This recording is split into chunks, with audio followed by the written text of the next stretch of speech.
장자라는 책을 저는 상당히 좋아합니다. 저는 노자장자를 참 일기 읽듯이 읽었다라고 얘기할 정도로 저는 그 책을 좋아하는데, 그 장자 4편의 양생주 편을 보면 소를 잡는 포정, 우리 식으로 이야기하면 과거의 백정이라고 불리는 그 당시의 직업, 지금은 그렇게 도출급자라고 부르지만 과거에는 그렇게 불렀습니다.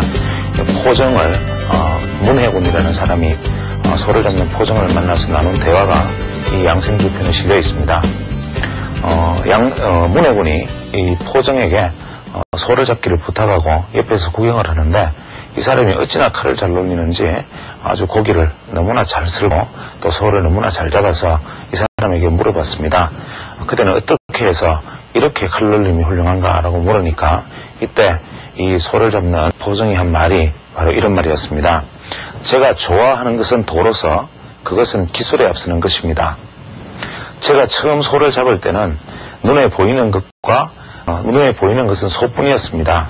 그러나 3년 후에는 소가 보이지 않았고, 지금의 저로서는 이제는 소도 보지 않지만 영감으로 대할 뿐 눈으로 보지 않습니다.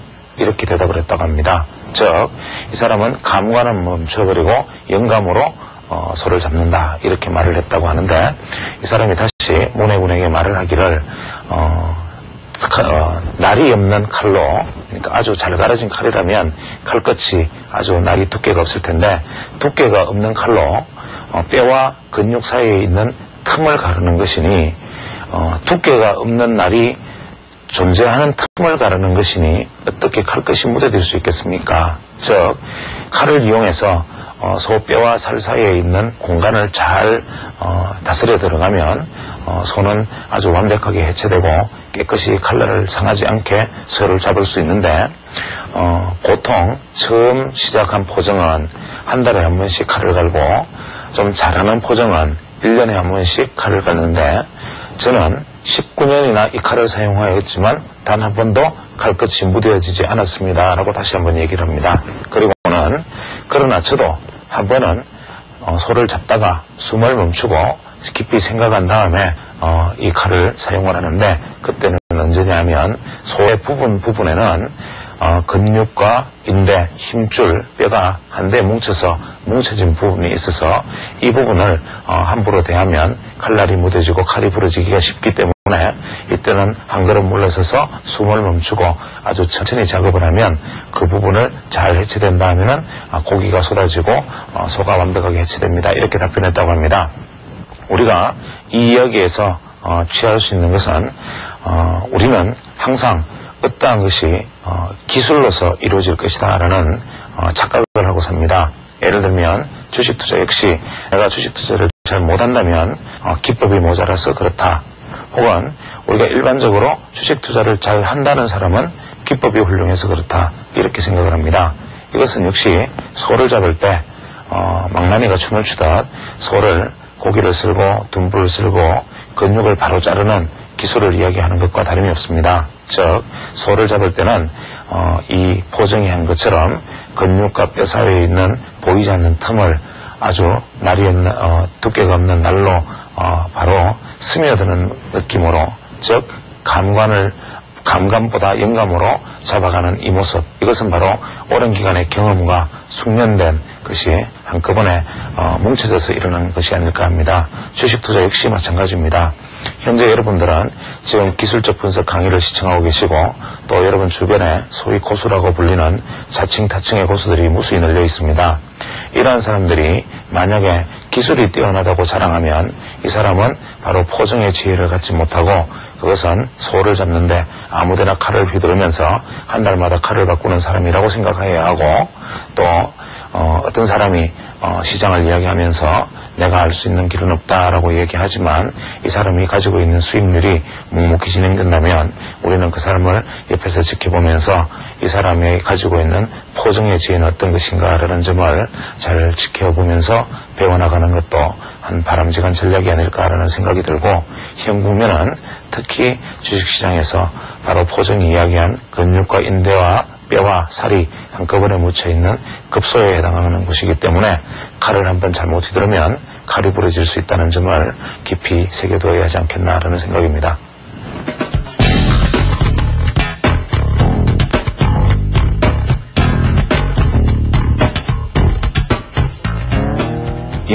오늘 계획은 이제 보조지표를 조금 더 진행하면서 옵션 시장에 대해서 좀 더 심화해서 좀 더 상세한 이야기들을 이제 옵션의 매도 쪽까지 연결해 나갈 생각이었는데 물론 이러한 것들을 계속 후반에 이어나가겠지만 현재 가장 중요한 것은 뭐냐면 오늘 지금 녹화하는 시점이 월요일 4월 1일입니다. 그런데 이 현재 4월 1일이 대단히 시장에서 의미가 있는 날이 되어버렸습니다. 즉 어떤 면에서는 최초로 추세 붕괴의 신호가 일단 시장에서 나타났다. 두 번째, 옵션 만기일에 영향권에 들어섰다는 것을 일단은 보여주고 있다. 그 다음에 시장이 일단 수급이 현재 꼬여 있다. 이러한 것들을 오늘 보여주었기 때문에 오늘 갑자기 시장에서 일단 선물 시장에 대한 정리를 반드시 하고 넘어가야 될 것 같습니다. 예를 들어서 지금 선물 옵션 시장은 어떤 문제가 있느냐 하면 이번 주에 저희들이 이번 주에 넘어가면 다음 주 목요일이 지난번에 공부하셨던 것처럼 지난주 목요일이 즉 4월 11일이 옵션 만기일입니다.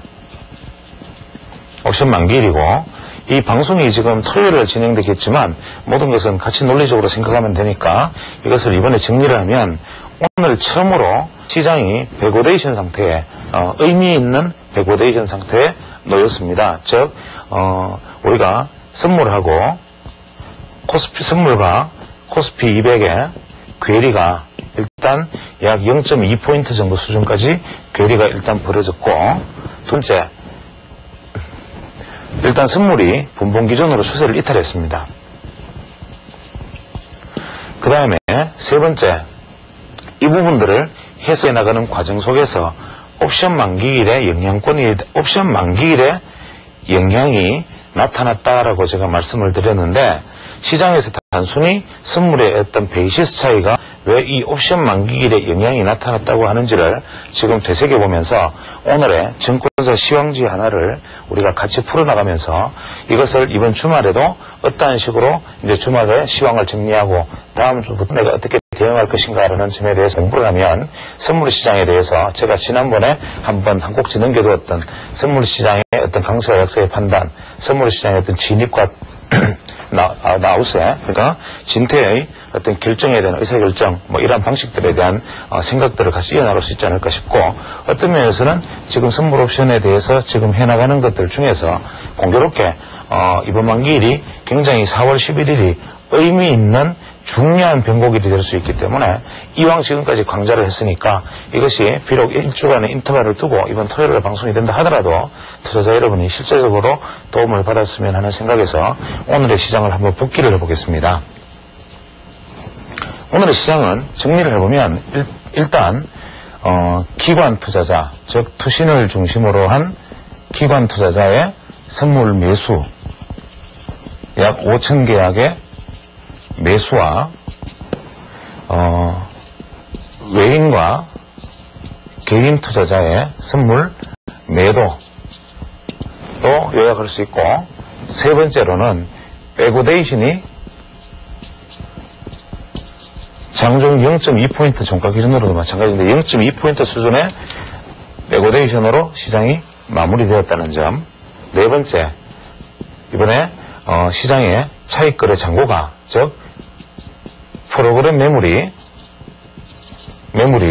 약 3,600억 정도가 일단 쏟아졌는데 그 중에 차익거래분이 약 2,000억, 비차익이 약 1,500억 수준이었다. 그 다음에 다섯 번째, 선물의 거래량이 감소했고 미결제약증도 감소했다. 현재 이러한 부분들을 미결제약증은 아직 소폭입니다. 이러한 것으로서 오늘의 선물 시황지를 우리가 정리를 할 수 있는데, 여기서 우리가 가지는 의미라는 것이 아마 주말까지 이 이상의 패턴에서 수치만 변동될 뿐이지 주말까지 큰 의미가 없이 계속 이어지리라고 봅니다. 그러면 우리가 선물 시장과 옵션 시장을 두고 판단하는 기준으로 놓고 볼 때 이번 주 다음 주에 이 방송이 끝난 다음에 시장을 시청자 여러분이 시장을 판단할 때는 어떻게 해야 될 것인가. 여기에서 추가해서 이번에 옵션에 의한 합성 선물, 어려운 이야기가 나오죠. 합성 선물에 의해 연계된 매물이 일단 보이는 것 같다. 즉 있는 것으로 보인다라는 중요한 얘기가 또 시황지에 아마 등장을 할 수도 있을 것이라고 생각을 하고, 오늘 시장의 특징은 삼성전자와 포철이 시장을 지지하고 그 외 대부분의 하락으로 시장이 갔는데, 이러한 삼성전자와 포항제철 심지어는 2, 3% 내외 하락을 보인 블루칩들이 어떤 면에서는 시장 하락을 다소간에 왜곡시켜준 측면도 없지 않아 있다. 그러면 우리가 여기서 하나를 다시 되짚어가면서 한번 생각을 해보겠습니다. 제가 일전에 말씀을 드리기를 바스켓 에러에 대해서 설명을 한 적이 있습니다. 이 바스켓 에러가 어떤 분이 저한테 질문을 하시기를 도대체 지수에 따라서 종목을 사고 파는 것이라면 도대체 이 종목 안에서 삼성전자가 오르고 포항제철이 내린다고 해서 그것이 무엇이 대수며, 다른 종목이 바스켓 내에서 오르고 예를 들어서 어떤 블루칩이 내렸다고 해서 그것이 어떻게 문제가 되느냐라고 저한테 질문을 하셨고, 기관 투자자들이 관리하는 것이 몇십 계좌가 된다면 그것이 어떻게 에러가 날 수 있느냐라는 말씀을 하셨는데, 제가 말씀을 드리기를 프로그램 매매로 한꺼번에 200종목을 다 살 수 없으니까 나는 200종목 안에서 그 중에서 이 전체 코스피 200의 지수를 잘 반영할 것이라고 생각하는 종목을 20개를 선정을 해서 샀는데, 하필이면 내가 산 20개는 떨어지고 나머지 예를 들어 30개를 샀는데 하필이면 내가 산 30개는 떨어지고 나머지 170종목이 올랐다고 가정을 한다면 코스피 지수는 상승을 했지만 내가 가지고 있는 바스켓은 떨어질 수 있다. 이것이 바로 바스켓 에러의 개념이죠. 그래서 이 부분에 대한 것은 다소 잘 생각해보면 어떤 이야기라는 것을 짐작하시리라 믿고, 현재 삼성전자의 상승의 이유도 이러한 측면에서 마지막으로 생각해볼 수도 있지만, 실제로 삼성전자가 이번에 상승은 비차익 거래에 힘입은 바가 상당히 큽니다. 즉 앞으로 다시 돌아가서 자, 우리는 지금까지 공부한 것을 가지고 기준을 삼아서 시장을 한번 보겠습니다. 이게 구식 분필이 아니고 아주 새로운 것을 사용을 하는데 이게 아주 나쁜 것 같습니다. 그래서 이게 문맹이라는 것이 더 좋은 건 아닌데, 우리가 기관과 투신이 선물을 매수했다. 이것은 예측 가능한 일이죠.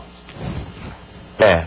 우리가 보통 프로그램 매수, 즉 차익 거래라는 것을 하기 위해서는 선물을 매도하고 현물을 사는 것이었고, 이제 현재 잔고가 오늘 기준으로 약 1조가 남아 있는데, 현재 차익 거래 잔고는 자, 오늘 기준으로 아직 1조가 남았습니다. 1조가 남았는데 사상 최대죠. 그런데 이것을 청산하기 위해서는 반드시 샀던, 즉 우리가 팔았던 선물을 되사고, 기관과 투신의 입장에서는 되사야 되니까 현재 기관의 매수라는 것은 일종의 환매수의 개념이 되겠죠. 환매수의 개념이 되고, 외인과 개인의 입장에서는 이것은 당연히 선물을 매도하는 것이, 이것은 당연한 전략입니다. 즉 지난주에 개인 투자자가 선물 투자를 하신 분이 계시다면 대부분의 선물 투자자들은, 개인 투자자들 중에 메이저들은 이런 생각을 할 것입니다. 제가 지난주에 목요일인가요? 거기에서 MBN과 전화통화를 잠깐 하면서 말씀을 드리기를, 개인 투자자들의 선물 매도세가 그냥 가벼운 것이 아니다. 상당히 강력한 체결 강도를 가지고 이루어지고 있고, 실제로 이 개인 투자자들의 어떤 매도의 방향이 시장의 방향과 일치할 가능성이 높다라고 말씀드렸는데, 그것은 너무나 단순한 얘기입니다. 즉 우리는 현재 매수 차익 거래 잔고가 1조 원이고, 이 중에는 지난 만기일에서 넘어온 것이 무려 약 50% 가까이가 2월된, 즉 롤오버된 물량입니다. 그러면 기관 투자자 입장에서는, 자, 우리가 그냥 매수 차익 거래를 단순하게 놓고 본다면 지금 현재 시장에 들어와 있는 매수 차익 거래의 베이시스는 어떠냐 하면,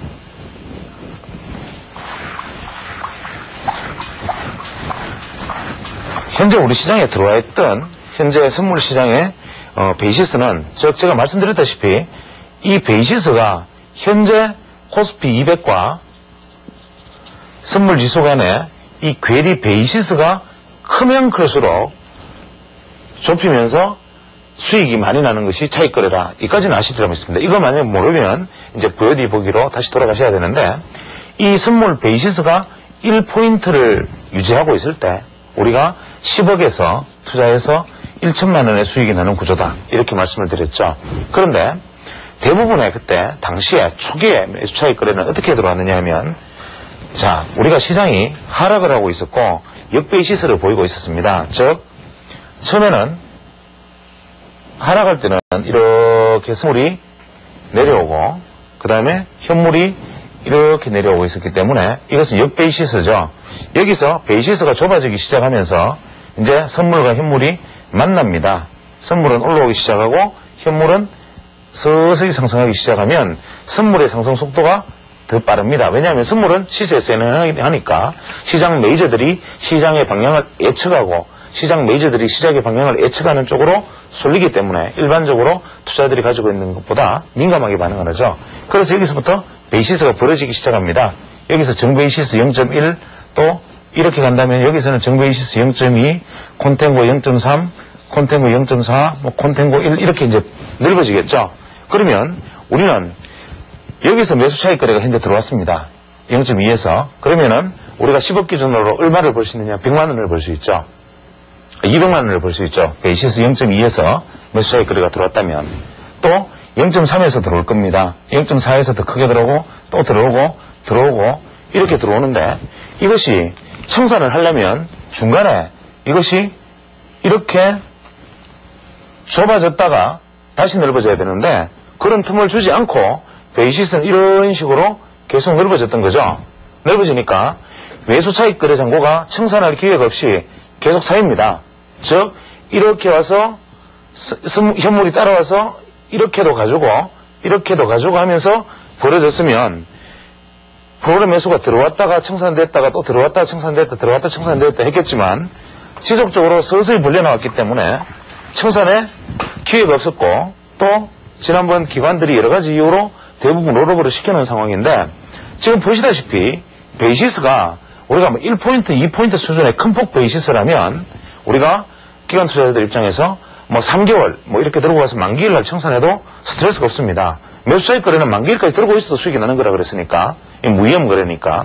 그런데 이런 소폭 베이시스에서 일어나는 매수 차익 거래는 반드시 단기 청산을 전제로 합니다. 즉 우리가 소폭 베이시스에서 유입된 차익 거래는 이것은 단기 청산을 전제로 한다. 무슨 의미냐면 베이시스가 1일 경우에 10억에서 1000만 원을 벌 수 있는 구조라면 베이시스가 0.1에서 매수 차익 거래가 들어오면 만약에 제로 베이스 청산을 한다고 하면 물론 역베이시스까지 가져가서 폭을 늘려서 할 수도 있겠지만 강세장에서 쉬운 일은 아니죠. 그렇기 때문에 베이시스가 제로 만기일까지 보유한다는 관점에서 보면 10억 기준으로 100만 원 이러한 것이기 때문에 아주 대단히 빠른 속도로 청산이 이루어져야 금융비용을 줄일 수가 있습니다.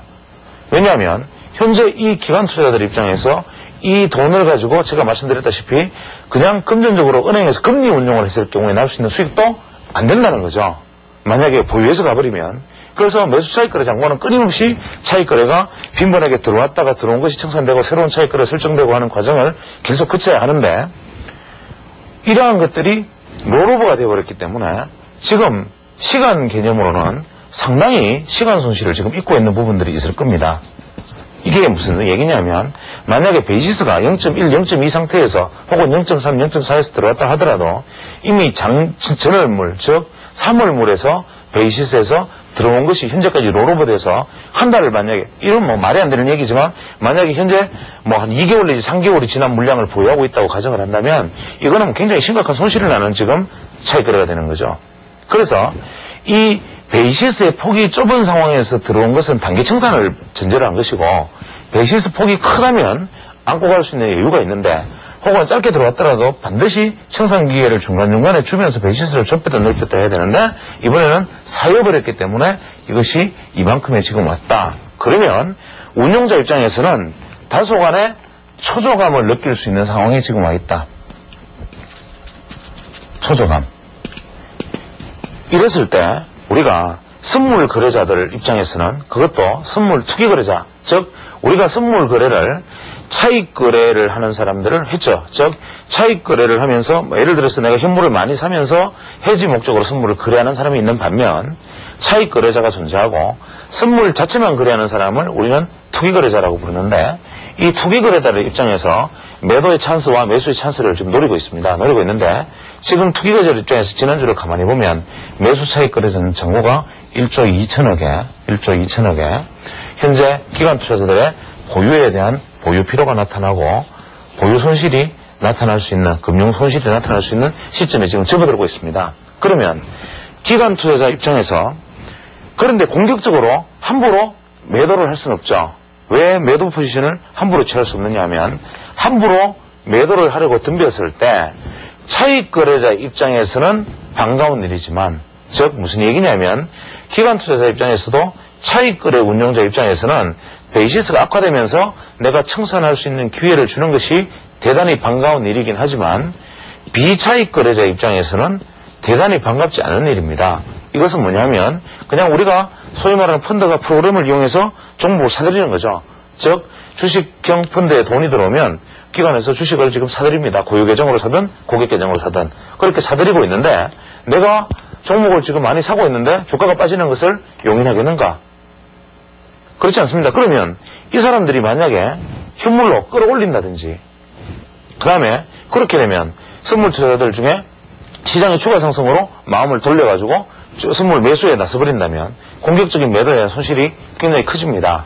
그래서 시점을 계속 진입 시점을 탐색하고 있는데, 지금 사실 이 정도의 어떤 이격을 보일 경우에 선물의 투기 거래자들이 선물 매수 포지션을 지속적으로 취할 수 있는 위치는 아니었기 때문에 언제 매도 포지션으로 나오느냐의 문제였을 뿐이죠.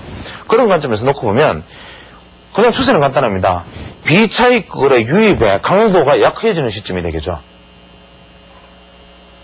비차익 거래 시세의 강도가, 체결 강도가 약해지는 시점을 만약 고른다면, 즉 기관이 누군가가 돈 많은 사람이 떨어지면 떨어지지 못하게 계속 주머니에서 돈을 꺼내서 삽니다. 시장이 조정받으려고 그러면 사버리고 조정받으려고 그러면 사버리니까 선물 거래자들도 더 가나 보다 자꾸 매수하니까 더 올라갑니다.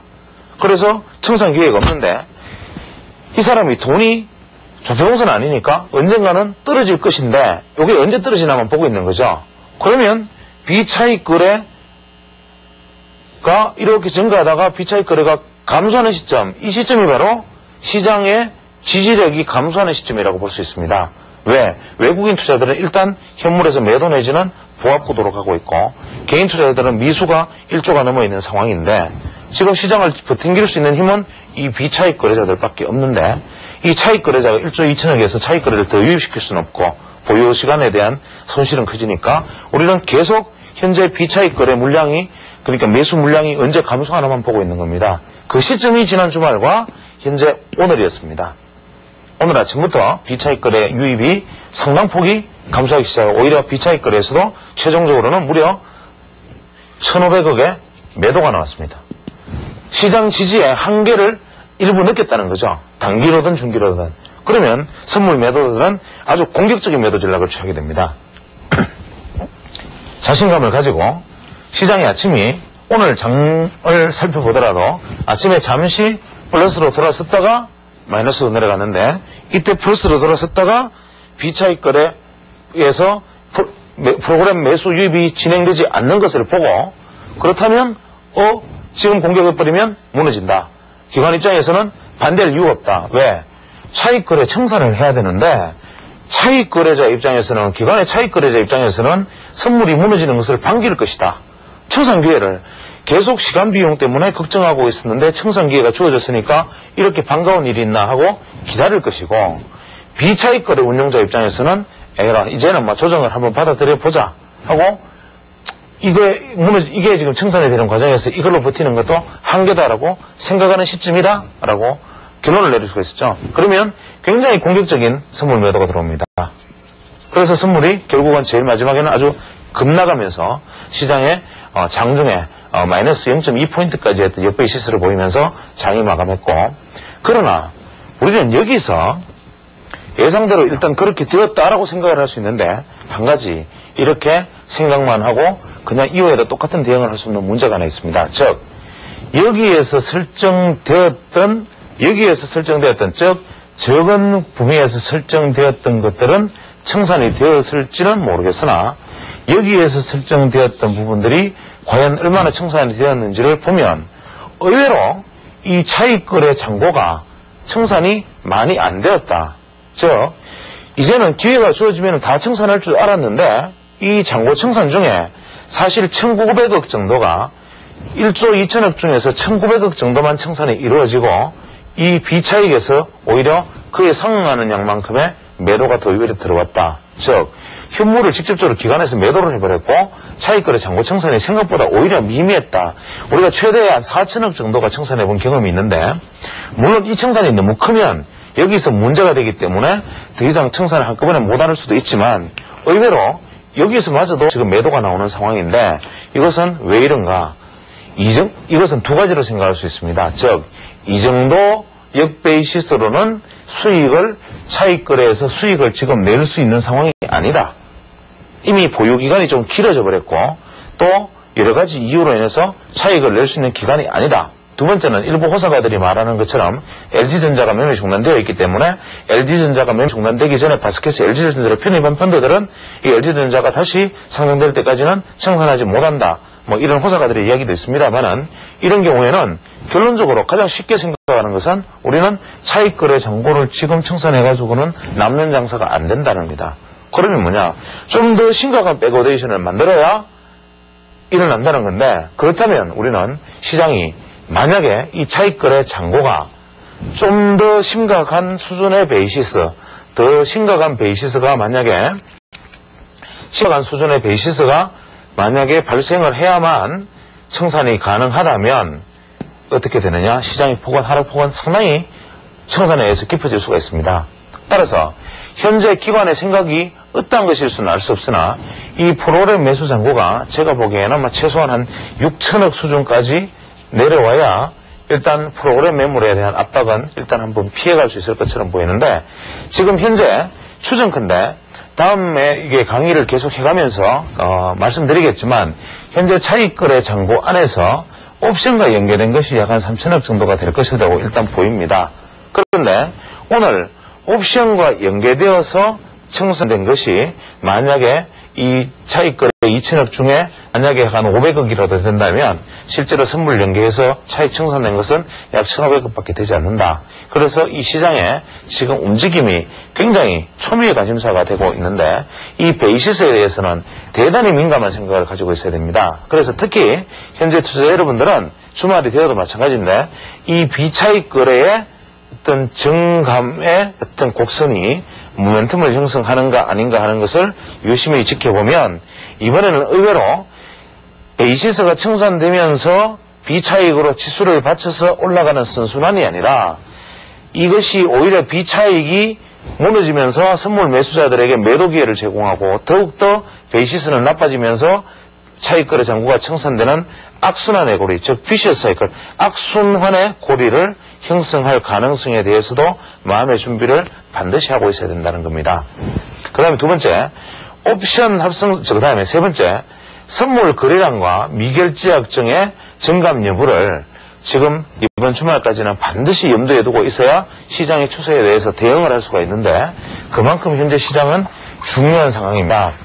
여기서 제가 선물 강의 시간에 빠지고 넘어갔던 게 있죠. 하나는 뭐냐면 선물의 거래량, 그 다음에 선물의 미결제 약정입니다. 이것은 무슨 얘기냐면 미결제 약정이라는 것은, 우리는 현물은 사겠다는 사람만 있어도 기세에 의해서 올라갈 수 있지만, 선물은 반드시 매도자와 선물 옵션은 매수자가 1대1로 대응하게 되어 있다. 왜냐하면 종이를 가지고 거래하는 것이기 때문에 이것은 1대1로 반드시 대응하게 되어 있고, 한 계약에 매도가 있어야 한 계약에 매수가 체결된다. 그래서 우리는 여기서 매도자의 구성은 이렇게 되어 있을 수 있죠. 향후 시장을 부정적으로 보는 거래자. 두 번째로는 시장을 긍정적으로 보기는 하되 만약의 경우에 리스크를 회피하기 위한 해저. 세 번째, 하락이든 상승이든 상관없이 베이시스만 생기면 나는 수익을 내겠다는 차익 거래자. 이러한 사람들로 지금 구성이 되어 있습니다. 반드시 매수 측도 매도 측도 반드시 마찬가지겠죠. 그래서 우리는 시장에서 선물이 매수와 매도가 동시에 한 계약이 이루어지면 체결이 되면 여기서는 거래량 1이 되겠죠. 매수와 매도가 되면. 그런데 미결제 약정은 뭐냐면 매도에 내가 어떤 사람이 매도를 하고 매도의 포지션을 현재 보유하고 있고 매수의 포지션을 보유하고 있으면 매수의 포지션을 보유한 사람과 매도의 포지션을 보유한 사람은 항상 같게 돼 있죠. 숫자가. 예를 들어서 내가 매수 포지션을 어떤 사람이 시장을 좋게 보고 계속 지속적으로 매수를 한다면 만약에 100명이 계속 매수를 한다면 이 매수 포지션이 뭐 10계약, 뭐 20계약, 30계약 올라갈 겁니다. 그래서 내가 보유하고 있는 미결제약정의 숫자, 시장에서 투자자들이 현재 매수 쪽에 선물을 사가지고 있는 숫자, 이것이 바로 미결제약정이고 매도가 마찬가지가 되는데 문제는 이러한 미결제약정은 매수 측과 매도 측이 상당히 팽팽하게 대립이 되는 긴장 과정 속에서도 주도하는 쪽이 이기고 있는 상황이죠. 즉 무슨 얘기냐면 항상 1대1 대립하고 있으면 주가는 항상 그대로 있을 것처럼 보이지만 그것은 그렇지가 않은 게 예를 들어서 시장이 상승을 하고 있다. 상승을 하고 있는데 이렇게 선물 시장이 상승을 하고 있으면 어떻게 됩니까? 우리가 상식적으로 주식을 산다면 계속 매수 주문을 넣는 매수 주문의 강도가 커지겠죠. 그것처럼 선물에 매수 주문이 계속 들어옵니다. 매수 주문이. 그러면 선물에서 매도 주문이 들어오는 사람도 있는데 여기서 매도라는 것은 시장을 나쁘게 보는 사람과 좋은 사람이 꽝꽝 1대1로 대립한다는 게 아니라 이때의 개념은 뭐냐면 매수 여력의 정대, 즉 매수 대기 세력의 증가라고 해석을 합니다. 즉 이렇게 증가되면서 미결제약정이 계속 증가된다. 즉 이 말은 뭐냐면 매수한 사람이 점점 매수 상태에서 보유하고 있는 사람이 점점 많아진다는 것이고 여기서 매도자가 등장하는 것은 이 사람들은 지속적으로 손실이 날 수도 있지만 여기서 매수했던 사람이 이익을 손실을 하려는 매도를 계속 내놓을 수도 있죠. 또 반대로 시장이 계속 올라가면서 현물에서 수익을 계속 내고 있는 사람이 여기에 대한 해지로 여기서는 그냥 매도를 계속 할 수 있고 또 시장이 계속 올라가고 있지만 베이시스가 선물 상승 속도보다 현물 상승 속도가 더 빨라서 베이시스가 좁아지니까 혹은 이게 베이시스가 좁아지니까 선물을 매수하고 현물을 팔고 또 선물의 상승 속도가 너무 빨라서 현물 상승 속도를 따라가지 못할 때 너무 괴리를 벌릴 때 선물을 매수하고 현물을 매도하는 사람 이런 경우에 선물을 만약에 매수하고 현물을 매도하는 즉 베이시스가 나빠졌을 때 이러한 어떤 차익 거래들의 매도도 쏟아질 수 있고 그래서 매도 측은 다양한 견해가 생길 수 있지만 상승 쪽에서는 매수 세력의 여가가 계속 여력이 증대되고 있다고 볼 수 있죠. 하락 시에도 마찬가지입니다. 즉 하락에 있어서도 선물 지수는 하락을 하고 있는데 우리가 미결제약정이 증가하고 있다. 이 말은 무슨 이야기냐면 미결제약이 증가하고 있다는 것은 매도 포지션이 지금 증가되고 있는 거죠. 매도 포지션이. 그럼 여기서 똑같이 매수 포지션은 그럼 똑같이 존재할 텐데 1대1로 존재할 텐데 어떻게 미결제약정이 증가되면서 시장은 계속 하락하는가 시장을 멈춰야 되는데 그건 아닙니다. 즉 매도에 대한 여력이 확충되고 있고 매수는 매도를 하고 있던 사람에 대한 어떤 현물을 보유하고 있지 않았던 사람이 혹시나 시장의 반등을 대비한 해지로 시장 반등에 대한 해지로 선물을 일부 매수할 수 있고 그 다음에 옵션 포지션에서 똑같은 매도로 수익을 내고 있는 사람이 혹시나 하고 만약에 반등할 때를 대비해서 해지용으로 또 매수를 할 수 있고 또 이제는 또 만약에 비록 떨어지고는 있지만 매수를 계속 쌓아나가면서 반등을 기대하는 진짜 투기 거래자들의 매수가 있을 수가 있죠. 그래서 시장은 어떠한 쪽이든 반드시 선물 시장에 있어서 가장 중요한 점은 뭐냐면 추세의 강화는 이 미결제약증의 증가와 비례한다. 즉, 선물이 시장이 상승을 하면서 미결제약증이 계속 늘어주는 것은 매수를 하겠다는 매수 포지션의 보유자가 늘어나고 있다는 것으로 해석을 하고, 시장이 하락하면서 미결제약증이 증가하고 있다는 것은 매도 포지션을 보유하는 사람이 늘어나고 있다고 생각을 해야 됩니다. 현물하고 틀리게. 그렇다면 시장이 상승을 하다가 미결제약증이, 시장은 상승을 하는데 미결제약증이 감소하면 이건 뭘 의미하느냐? 즉, 시장이 상승을 할 때는 계속 선물 매수해서 끌어올렸는데, 시장은 상승을 했는데 여기서 매수한 사람들이 이만하면 됐다, 이쯤에서 이익을 실현하자 해서 샀던 것을 이제 도로 전매도를 한다. 즉, 갔던 것을 이익 실현을 하는 사람이 늘어나기 시작했다는 거죠. 그래서 가지고 있는 포지션을, 그 다음에 두 번째, 매도 포지션을 가지고 있던 사람들은, 올라가면서 매도 포지션을 가지고 있던 사람들은 매도 포지션을 계속 가지고 가던 이 사람들도 이제는 아이고 지쳤다, 포기하자 해서 이 사람들이 그냥 틀기 시작합니다. 그래서 매수와 매도가 양쪽으로 포지션을 잡고 있던 것을 일거에 서로가 청산이 되기 시작합니다. 그렇게 되면 이 시장에서 지수는 상승을 하더라도 미결제약증이 감소한다는 것은 시장의 확신이 감소하고 있다는 것과 같고, 이것은 곧 추세의 반전과 맞물리게 됩니다. 그래서 반대로 우리가 조정일 때는 어떻게 되느냐, 정상적으로 조정일 때는 이것만 놓고 본다면, 올라갔다가 시장이 조정을 받았다가 올라가는 조정일 때는 어떻게 되느냐, 올라갈 때는 미결제약증이 증가했다가 떨어질 때 미결제약증이 감소하고, 다시 상승할 때 미결제약증이 증가하는 정상적인 패턴을 보여야 됩니다. 즉, 미결제약증이 지수 상승 중에 미결제약증이 감소하는 것이 아니라 고점을 형성하고 조정받을 때 미결제약증이 감소해야 된다. 이게 무슨 뜻인지를 생각해 보셔야 됩니다. 선물을 가지고 생각을 해본다면. 즉, 이 말은 조정받을 때 미결제약증이 만약에 증가한다면 어떻게 됩니까? 추세의 강화를 의미하죠. 선물의 개념은 상승할 때 미결제약증이 증가하고, 하락 추세에도 미결제약증이 증가하고, 상승 하락이 할 것 없이 한 개의 추세는 미결제약증이 증가한다. 그러면 미결제약증이 증가했다가 조정은 받는데 미결제약증이 감소한다는 것은 확신 매도가 나타난 것이 아니라 이만하면 그냥 이익 실현을 하자는 사람과, 그래 들어갈 거야 라면서 또 새로 신규 매수하는 사람이 맞부딪히는 결과라는 거죠. 그래서 기존 포지션을 가지고 있던 사람들이 서로가 손바뀜이 일어나는 현상이 미결제약증이 감소되고 어떤 폭풍의 눈처럼 조용하게 다가가는 시점에 다가가는 것입니다. 그래서 현재 만약에 이번 토요일 같은 경우에 만약에 여러분들이 추세를 보다가, 오늘이 월요일이니까 만약에 선물이 이번 주말까지 계속 지수가 조정을 받았다고 가정을 합니다. 선물시장까지.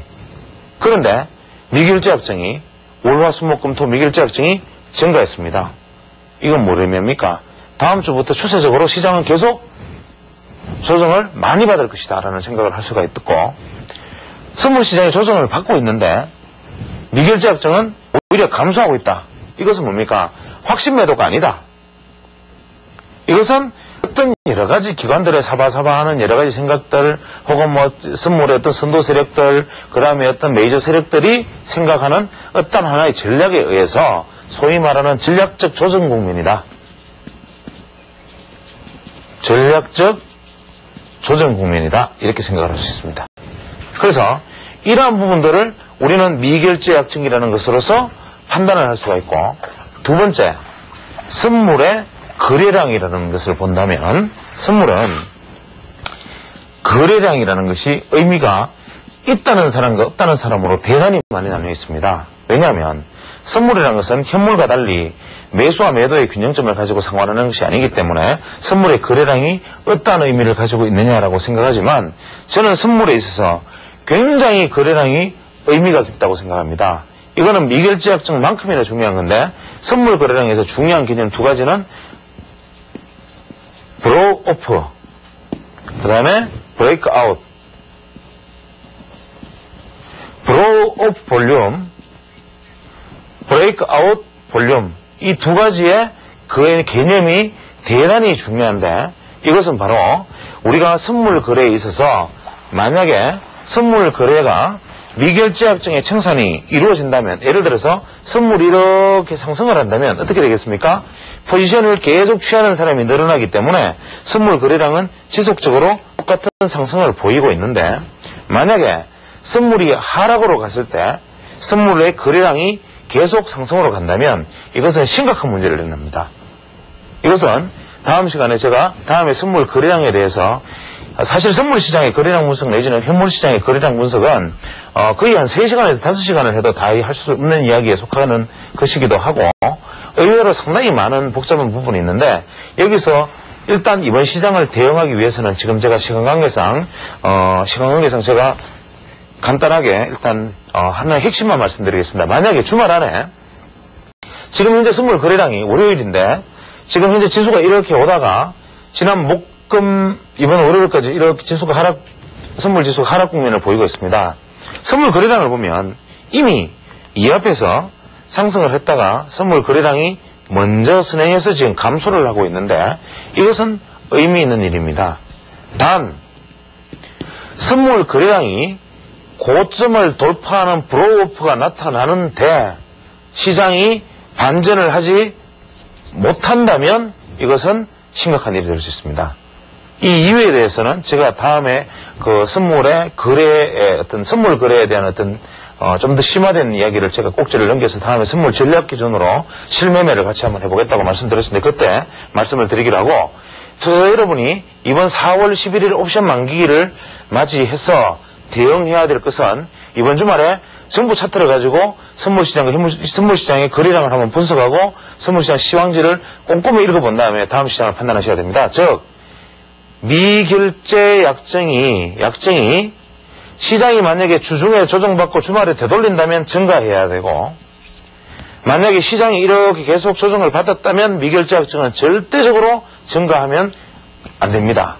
일단 그걸 하나 염두에 두셔야 되고, 두 번째, 선물 거래량이 전고점을 돌파하는 상황에서 만약에 지수가 조정받고 있다면 이것은 문제가 될 수 있다. 이 두 가지는 꼭 염두에 두셔야 됩니다. 제가 시간 관계상 일단은 잘라서 간단하게 1, 2분간 더 말씀을 드리면, 이번 4월 11일 옵션 만기일에서는 옵션 연계 프로그램 매물이 상당량 나올 수 있습니다. 우리가 합성 선물이라고 부르는 것은 뭐냐면, 송구스럽지만 간단하게 말씀드리겠습니다. 합성 선물이라는 것은 풋 옵션을 매수하고 콜 옵션을 만약에 매도를 한다든지, 콜 옵션을 매수하고 풋 옵션을 매도하면 방향은 같은 방향입니다.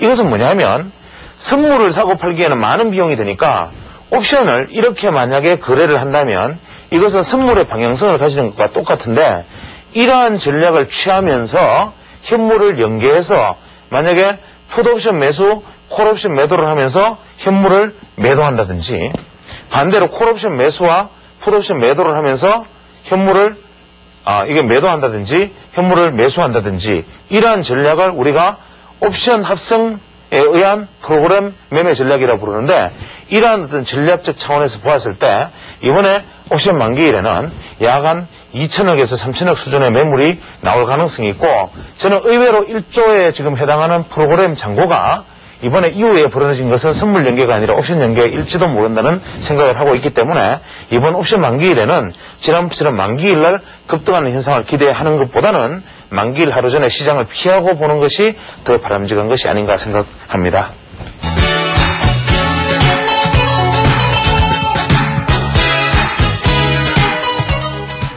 또 코스닥이 다시 한번 대세를 맞고 있습니다. 각종 게이트, 벤츠 비리, 각종 슬들이 연루되어서 바람잘 없던 코스닥 시장에서 이번에는 강원랜드의 어떤 자금 유용에 관련된 의혹이 제기되고 또 그 이후에 하나로통신과 드루넷의 어떤 합병이 무산되었다는 소식, 이러한 부분들이 악재로 작용하면서 코스닥 시장이 올해 들어서 가장 큰 하락폭을 보이고 있습니다. 물론 이 방송이 진행되는 시간과 실제로 시청하는 시간, 즉 녹화하는 시간과의 괴리가 있기 때문에 주말까지 또다시 만회가 되어 있을 수는 있으나 문제는 오늘 같은 이러한 급락장이 생긴 원인은 물론 과도한 어떤 신용거래, 과도한 미수 자금들이 일거에 청산되면서 일어난 일이기도 하지만 현재 코스닥 시장을 지배하고 있는 혹은 우리 증권 시장을 지배하고 있는 각종 업무와 슬들이 그간 얼마나 많이 시장에 잠복해 있고 또 새로운 어떤 슬들과 새로운 비리가 터져 나올까봐 우려하는 투자자들의 시각이 얼마나 큰지를 우리는 임기회에 다시 한번 알 수 있었습니다. 저는 개인적으로 참 안타까웠던 것은 우리가 흔히 삼측 동자도 알만한 일 이렇게 말을 하는데 지난 2000년 말까지 코스닥 시장에 거의 열광적인 혹은 비이성적인 어떤 상승, 즉 네덜란드의 1800년대 튤립의 열풍처럼 도저히 앞뒤 가리지 않고 묻지마 투자로 묻지마 상승을 이루던 그 당시에 코스닥의 어떤 광풍 속에서 조금만 냉정을 가지고 조금만 이성을 가지고 바라본 사람이라면 이것은 삼측 동자도 알만한 엄청난 작전과 엄청난 부조리와 엄청난 비리와 엄청난 업무가 존재하고 있었다는 점은 누구나 알 수 있을 겁니다. 그 안에서 이루어졌던 이용호 게이트라든지 이러한 것들은 빙산의 일각에 지나지 않을 것이고 우리는 수많은 작전 세력들이 일반 투자자들을 유혹해서 그 얼마나 많은 시세 차익을 남기고 시장을 빠져나가서 지금 그 사람들이 현재 우리나라에서 강남의 룸사롱, 그 외에 각종 외제 승용차, 그 외에 각종 또 초호화 반사치 생활, 심지어는 이러한 것들이 엑스트시나 그 외에 어떤 마약 사범으로까지 확대되는 어떤 사회의 어떤 썩은 부조리의 근본 출발점이 아니었나라는 생각을 가끔씩 해봅니다. 저는 이런 부분에 있어서 어떤 하나의 현상으로 시각을 바라보고 싶지만 이러한 어떤 현상이 그 당시 사회가 우리가 광풍 속에 휩싸여서 앞뒤 돌아보지 않고 이성을 잃고 막판에 투자를 해서 지금까지 20배의 손실이 났던 개인 투자자들이 지금 다시 한번 또다시 그러한 어떤 고점에서 다시 한번 희생을 당하지 않는다라는 보장은 아무도 할 수 없습니다. 그래서 시장이라는 것은 항상 단기적으로도 파동이 있고 중기적으로 파동이 있고 장기적으로도 파동이 있기 때문에 항상 시장은 하락하면 상승하고 상승하면 하락하는 것이 원칙이라면 우리는 이러한 상승과 하락의 어떤 교대 작업이 하락 시에도 일정하게 수급의 상황에 의해서 하락하고 상승 시에도 수급의 논리로 상승한다면 아마 우리 시장은 지난 10년간의 박스권이 아니라 미국 시장처럼 10년간의 계단식 상승을 이루어냈을지도 모른다라는 생각입니다. 그러나 한국 시장은 지난 10년, 20년간 상승 시에는 엄청난 작전과 부조리들이 횡행하면서 시장에 과열을 불러일으키고 그 안에서 희생당한 사람이 시장을 이탈함으로써 다시 하락 조정장에서 그 시장을 받쳐줄 세력들이 사라져서 다시 또 원점으로 복귀하고 또 상승할 때는 또 제주 좋은 재간꾼들이 등장해서 수많은 개인 투자자들과 건전한 투자자들을 등쳐먹고 다시 또 그 시점 희생당한 투자자들이 빠져나가서 토대가 없는 시장이 토대가 형성될 때까지는 또다시 하락을 반복하는 이러한 시장을 가져오지 않았나라는 생각입니다. 물론 지난 2000년대의 어떤 상승은 전 세계적인 어떤 IT의 어떤 상승과 맥을 같이 하는 것이기 때문에 그 자체를 탓할 수는 없지만 그 과정 속에서 우리가 한 가지 놓쳤던 점을 반면 교사로 삼아서 이제 시장에서 더 이상의 어떤 부조리와 더 이상의 작전은 일체에 발붙이지 못하도록 일벌백계의 정신으로 이러한 시점을 정리해야 할 때가 아닌가라는 생각입니다. 특히 지금 당국에서 감사 의견을 가지고 시장에 강력한 퇴출 정책을 시행하는 것은 대단히 바람직하고 아름다운 모습이며 투자 상담사가 시세를 조정했을 때는 10년간 자격을 박탈한다는 조치, 이러한 것들이 실제적인 어떤 효과보다는 어떤 상징성이라는 측면에서 즉 시장을 건전화하겠다는 강한 의지를 정부 당국이 보인다는 점에서 대단히 높이 평가할 만한 일이지만 우리는 이러한 점들이 실제적으로 이어지기를 바랍니다. 특히 한국 사회는 정권 교체기에 이르면 모든 사람들의 어떤 자제력이야 그 외에 어떤 윤리의식들이 느슨해지기가 쉬운 시점입니다. 심지어는 대선을 앞두고는 교통신호조차도 지키지 않고 주차 위반 딱지를 떼는 경찰관에게 욕을 하는 사회가 아직까지는 우리의 후진적인 사회의 구조를 가지고 있는 우리 사회입니다. 따라서 정권시장이나 주식시장마저도 저는 이번 후반기부터 정권교체를 의식한 각종 또 작전꾼들이 횡행하고 또 여러 가지 부조리들이 업무들이 많이 이루어지지 않을까라는 우려를 제 개인적으로 많이 가지고 있습니다. 따라서 만약에 이제 대권에 출마하시는 여러 우리 지도자 후보들께서 자기 정강정책에서 만약에 자기가 정권을 잡으면 반드시 이번에 정권교체기에 일어나는 어떤 경제적인 어떤 부조리 사범들에 대해서는 강력한 인정을 하겠다라는 어떤 선언적인 어떤 정강을 담아준다면 우리 정권시장이 지금 당국에서 시작하는 이제 크린 운동이 이제 결실을 맺게 되는데 힘을 실어주지 않을까 생각을 하고, 만약에 이제 당국에서 아무리 현재 조사를 하고 이제 정권시장에서 작전 세력을 발본색을 하기 위한 노력을 한다 하더라도 정권교체기가 맞물린다면 어떠한 혼란이 있을까라는 점도 우려를 금할 수 때문에 우리 개인 투자자들도 날카로운 눈으로 시장을 감시해야겠지만 앞으로 이러한 부분에 대한 어떤 우리가 확신들 또 이러한 일들이 만약에 이러한 어떤 부정행위한 일을 만약에 한다면 나중에 큰일 나겠구나라는 어떤 나쁜 사람들에 대한 경종들이 시장에 있음으로 해서 앞으로 우리 시장에서도 아주 건전한 선진시장이 되기를 바라는 마음 간절합니다. 감사합니다.